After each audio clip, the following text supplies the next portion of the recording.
Well,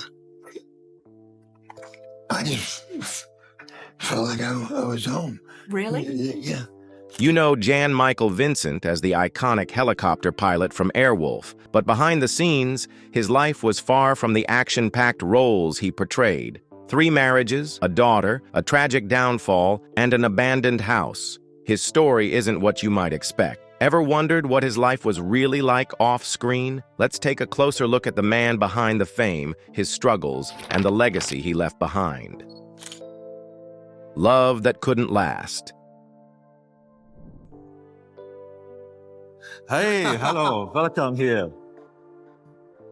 Jan-Michael Vincent, once a shining star of Hollywood, was a man whose life story was defined not just by his success on screen, but also by his turbulent relationships. His charm and good looks made him a favorite among fans, but his personal life told a different, more complicated tale. He had 3 marriages, each marked by passion, but also by struggles that, in the end, made it hard for any of them to stand the test of time. In the late 1970s, Jan-Michael was a rising star. His rugged, brooding presence on screen caught the eye of many, including his first wife, the actress and model Joanne Robinson. They married when Jan-Michael was at the peak of his career, enjoying the success of films like The Mechanic and the popular TV series Airwolf. But behind the glitz and glam of their Hollywood life, things were not as perfect as they seemed. In interviews, Joanne later revealed the growing strain in their relationship. She spoke candidly about how his fame and heavy drinking started to overshadow their bond. She remembered the early days of their marriage when they were in love and carefree, but she soon realized that the person she married wasn't the same man as the one who now walked out the door at night to drink and party. "We were caught up in the whirlwind of Hollywood, but there was no substance holding us together," she said. "I knew it wasn't going to last." Their marriage ended in 1985, and that marked the beginning of a pattern for Jan-Michael. His next marriage, to a woman named Cynthia, came shortly after his first divorce. However, just like the first, it was marred by instability. In interviews with media outlets, Cynthia opened up about how Jan-Michael's inability to deal with fame and his personal demons created a toxic environment. "He was always running from something, never confronting his inner struggles," Cynthia said. "I thought I could help him, but in the end, I realized I wasn't the one who could fix him. He needed to heal on his own." Despite trying to work through their issues, the marriage ended in 1998, and once again, Jan-Michael was left picking up the pieces of his fractured personal life. By this point, Jan-Michael had become known as much for his troubled relationships as he was for his acting career. The public's perception of him shifted from a promising young actor to someone whose personal turmoil was as much a part of his identity as his roles. And yet, his third marriage, to a woman named Patricia, came with renewed hope. For a while, it seemed that he might have finally found stability. In interviews, Patricia described their early years together as the happiest of his life, saying that he had mellowed out. But unfortunately, that too couldn't escape the damage done by years of inner conflict and addiction. Jan-Michael's past never seemed far behind him. And despite his desire to be a good husband, his struggles with alcohol and his inability to address his emotional issues took a toll. Patricia spoke about his battle with addiction and how, despite his best efforts, it always seemed to spiral out of control. "I saw him try," she said, "but it was as if something was always holding him back, something he couldn't shake off. I loved him, but I couldn't save him." Jan-Michael's repeated marriages, each ending in divorce, painted a picture of a man who wanted love but couldn't quite grasp it. It wasn't that he lacked affection or care. His wives spoke of his kindness, his generosity, and the deep love he held for them during the good times. But it was clear that his internal battles, compounded by the pressures of fame and the toll of his personal demons, made it impossible for him to maintain lasting relationships. The media followed his every move, speculating on what went wrong with each marriage. But perhaps the most tragic aspect of Jan-Michael's story was that his desire for stability and family life was never fully realized. As his career began to fade in the 1990s, he found solace in moments of clarity, but those moments were fleeting. In one of his final interviews before his health began to decline, he confessed, "I've made mistakes. I've hurt people. I've hurt myself. But at the end of the day, I want to be remembered as someone who loved deeply, even if I couldn't hold on to it. By the time his third marriage ended, Jan-Michael Vincent was a shadow of the man he once was, both physically and emotionally. His fame had long since faded, and his struggles with addiction had taken their toll on his body. His reputation was no longer defined by his acting, but by the erratic behavior and troubled relationships that plagued his personal life. Even though his marriages didn't last, the love he had for each of his wives and their love for him was undeniable. But, as Patricia would later say, sometimes love isn't enough to keep two people together. And sometimes you can't outrun your own demons. While love came and went in his life, there was one role Jan-Michael never quite figured out: fatherhood. Fatherhood lost in the chaos.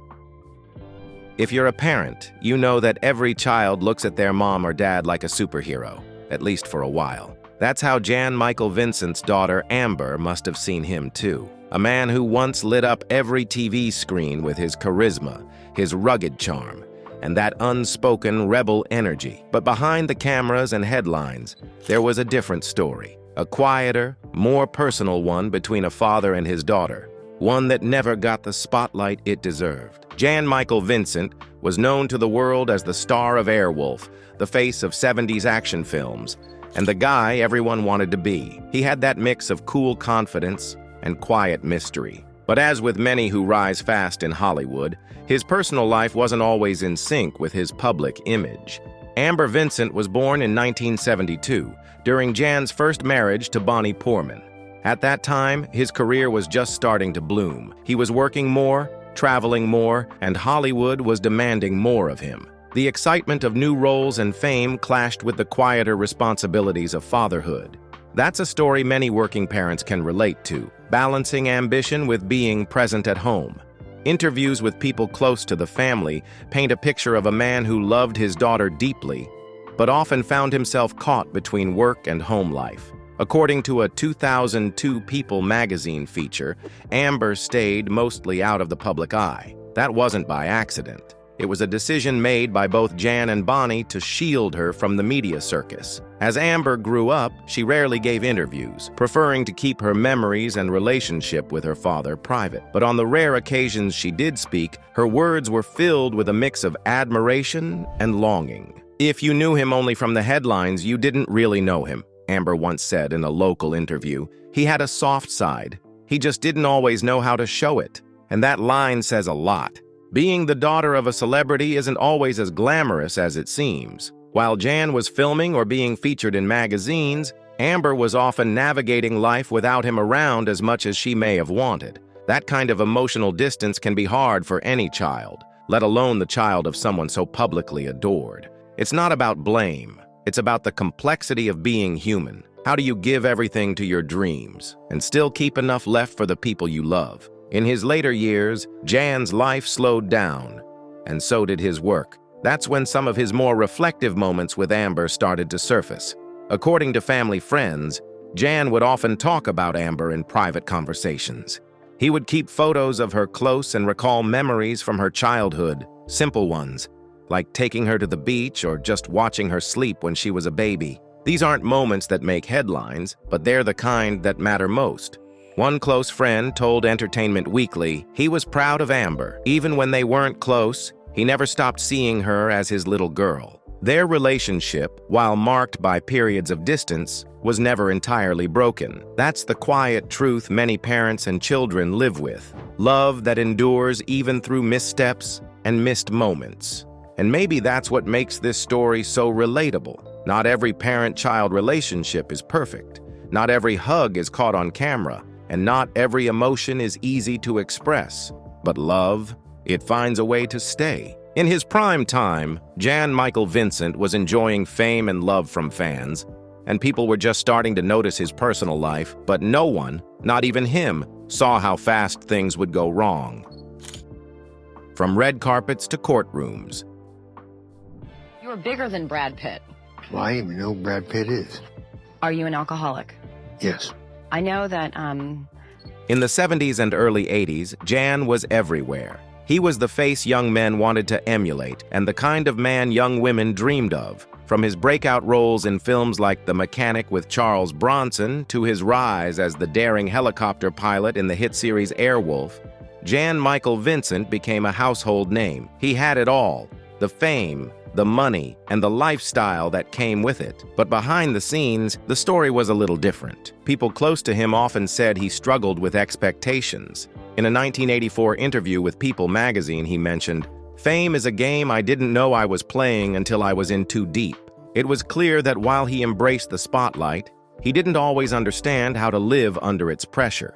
His rise to fame was fast, but not overnight. He started with small roles in TV westerns and war dramas in the late 60s, slowly carving out his path in a competitive world. Casting directors loved his look and energy, and audiences responded. His performance in Big Wednesday, a film about surfing and friendship, struck a chord with many, especially those who grew up in Southern California. It wasn't just acting. For a moment, it felt like Jan was living the lives of the characters he played. But just as he began climbing the peak of success, the ground beneath started to crack. Fame for Jan came with a heavy toll. It wasn't just the pressure of delivering hits or keeping a clean image. It was the struggle of balancing personal battles while the world kept watching. Soon, headlines began to shift. From movie premieres to courtrooms, Jan's name started appearing in ways fans never expected. Arrests, lawsuits, and behavior that raised concern became part of the narrative. It was a painful shift for those who had followed his career since day one. In an old interview with The Hollywood Reporter, a producer who worked closely with Jan said, "There was a point where we didn't know which version of him would show up, the star or the storm." That uncertainty made many in the industry pull back, afraid to rely on him for big roles. As the roles dried up, so did many of the friendships that once surrounded him. The same people who toasted his success at lavish parties now avoided calls and meetings. Jan found himself alone more often, relying on a shrinking circle of support. He once reflected on this change in an interview with a local news station, saying, "You think you have everything figured out until the phone stops ringing? Then you learn who you are without all the noise." But it wasn't just personal losses that made his life unravel. The courtrooms were where the real drama unfolded. Jan's legal troubles started with minor incidents but escalated quickly. His struggles with alcohol and substance abuse led to several run-ins with the law. His first major legal issue occurred in 1988 when he was arrested for driving under the influence. It was a wake-up call that things weren't as perfect as they seemed on the outside. But it didn't end there. In the early 90s, he was involved in a more serious legal battle when he was arrested for a domestic dispute. Reports of his outbursts and struggles with his then-wife began to surface, making the headlines. He was arrested multiple times, and each incident further chipped away at the man he once was. Those who knew him from the glory days of Airwolf were shocked, unable to reconcile the man they remembered with the man now facing the consequences of his choices. In 1997, things took a dark turn when Jan was again arrested for assault after an altercation with a girlfriend. The charges were serious, and his reputation, once so clean, was now tainted with a series of criminal accusations. The courtroom battles became as much a part of his story as his early rise to fame. But it wasn't just about the legal issues. What really set his downfall in motion was the combination of his addiction, his marriage struggles, and the relentless pressure of living under the Hollywood microscope. As Jan continued to spiral, the roles that once defined him dried up, and his personal life became a cautionary tale. The press, which once sang his praises, now only seemed interested in his mistakes, amplifying the troubles he was trying to escape. From red carpets to courtrooms, his life played out like a tragic drama. But it's important to remember, it wasn't all darkness. There were attempts at redemption, people who cared, who tried to pull him back. But Jan-Michael Vincent was a complicated man in a complicated industry. And sometimes, despite all the effort, the weight becomes too much. If you're someone who's ever faced sudden change, struggled with expectations, or tried to hold on to something while the world moved too fast, Jan's story hits close to home. Because it's not just about a fallen star. It's about a man who once had the world at his feet, trying to make sense of it all when it started slipping away. Through all his challenges and turmoil, Jan-Michael Vincent found his home to be his only escape, a place where he could momentarily shield himself from the chaos surrounding him. The cabin where fame went to die. What are you doing right now to stay sober, to stay clean? Well, I go to meetings almost every weekday. Jan-Michael Vincent's cabin in Mississippi was more than just a retreat. It became his sanctuary, a stark contrast to the glamorous and often chaotic world he had once inhabited. The moment he laid eyes on the property, he saw more than just a simple house. He saw a haven where he could escape the public eye and find a sense of peace that Hollywood had never been able to offer him. The cabin was nestled in the quiet, expansive woods of Mississippi, far from the spotlight of his Hollywood fame.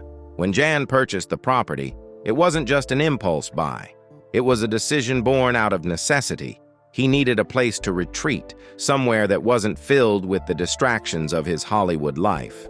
At the time of the purchase, the cabin wasn't anything extravagant, no marble floors or grandiose entryways. Instead, it was modest, with a rustic charm that exuded comfort and simplicity.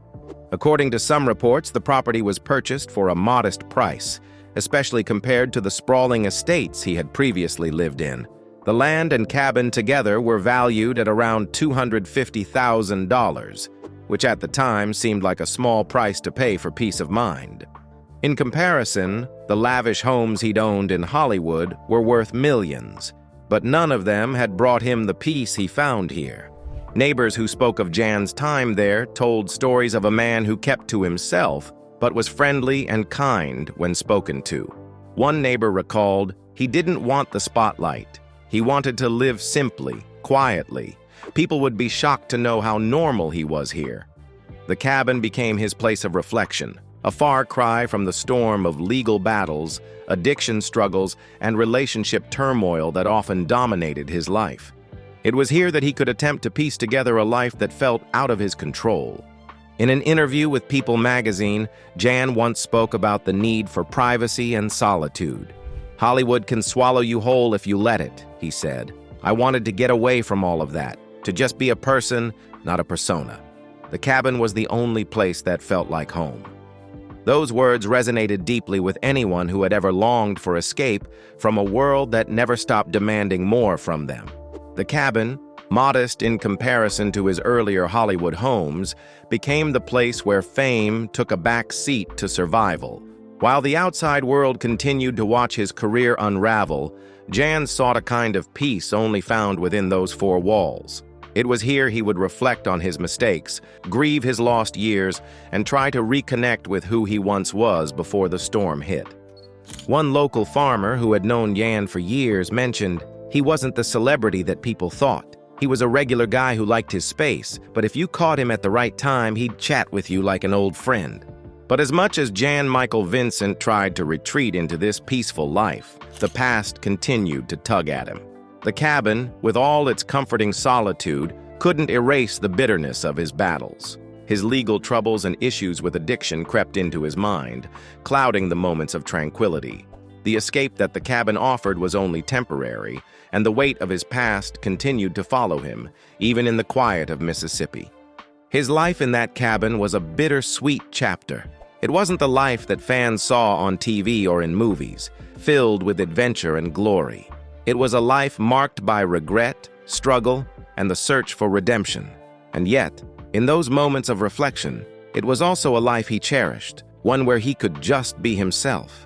Throughout Jan-Michael Vincent's life, he battled countless struggles, but in the end, it was death itself that took him by surprise, leaving a shockwave of disbelief for those who knew him. A quiet goodbye no one was prepared for. As time passed, Jan's health began to decline. His once strong and healthy body was eventually worn down by years of personal issues, including addiction and a growing sense of isolation. Despite his declining health, Jan kept a relatively low profile. He moved to a quiet cabin in Mississippi, far from the spotlight, hoping to find some peace. The cabin, isolated in nature, became a refuge for him, a place where he could escape the noise of Hollywood and the expectations that came with fame. In his later years, he struggled with both physical and emotional pain. Jan's health was getting worse, and he had to have his leg amputated due to complications from an infection. For someone who had been so active in his youth, the loss was a devastating blow. Yet despite his challenges, Jan mostly kept these struggles to himself, away from the public eye. Jan-Michael Vincent passed away on February 10, 2019, at the age of 74.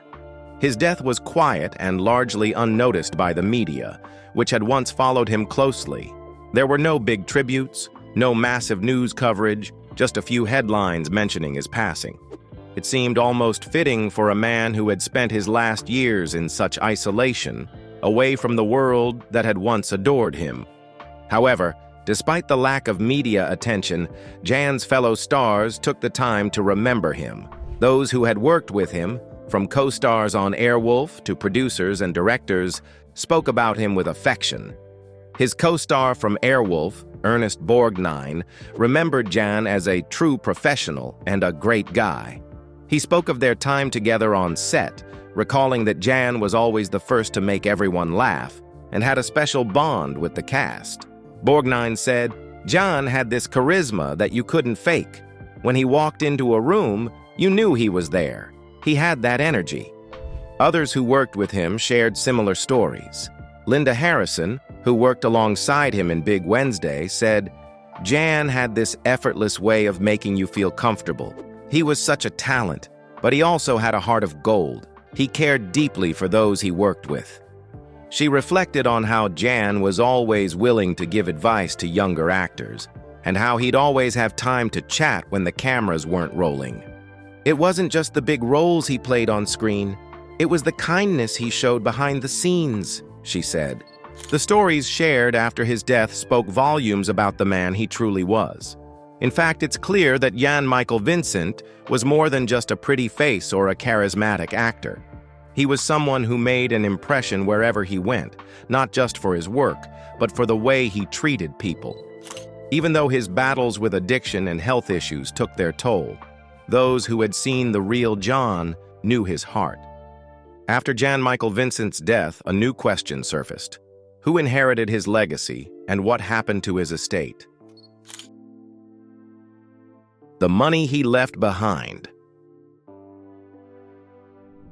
When he passed away, his net worth was estimated at around $200,000, a far cry from the millions many might have expected for a man who once had it all. But his wealth didn't come from one single source. It was accumulated over decades of hard work in Hollywood, where he earned fame from his standout roles in Airwolf and films like The Mechanic and Big Wednesday. Yet, despite his success, Jan-Michael Vincent's financial life was complicated, marked by personal challenges that eroded much of the fortune he'd made early on. For years, Vincent enjoyed the perks of fame, with a lavish lifestyle fueled by his roles in iconic television shows and movies. He had the world at his feet and the adoration of fans. His career earnings included lucrative contracts from his acting roles, endorsement deals, and residuals from the popular Airwolf series. At the peak of his career, his financial situation was solid, and many expected him to live out his years in comfort. However, life's twists and turns didn't go according to plan. Legal battles, personal issues, and health problems took a toll on his finances. By the time he passed, his wealth had been significantly diminished. Much of Jan's wealth had been spent over the years due to legal troubles, substance abuse issues, and a string of failed relationships that added to his financial burden. Court cases and settlements had drained him financially, and the lavish lifestyle that once defined him seemed like a distant memory. As a result, his estate was far smaller than expected, but it still held some valuable assets. Vincent's home in Mississippi was perhaps his most significant remaining asset. Purchased for a modest price during his final years, the cabin in the quiet Mississippi woods served as a retreat from the public eye and a place to escape from the chaos of his earlier life. This cabin, while not grand by Hollywood standards, was where he found solace in his later years. It was a sanctuary, humble, secluded, and away from the fame that had once defined him. The house was nestled in several acres of land and became a symbol of his attempt to rebuild and find peace. While its monetary value may have been modest, the house was more than just property. It was a symbol of his final years and the man he had become.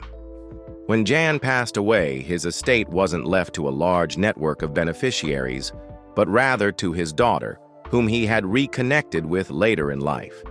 Their relationship had been strained for many years, but towards the end, they managed to rebuild some semblance of connection.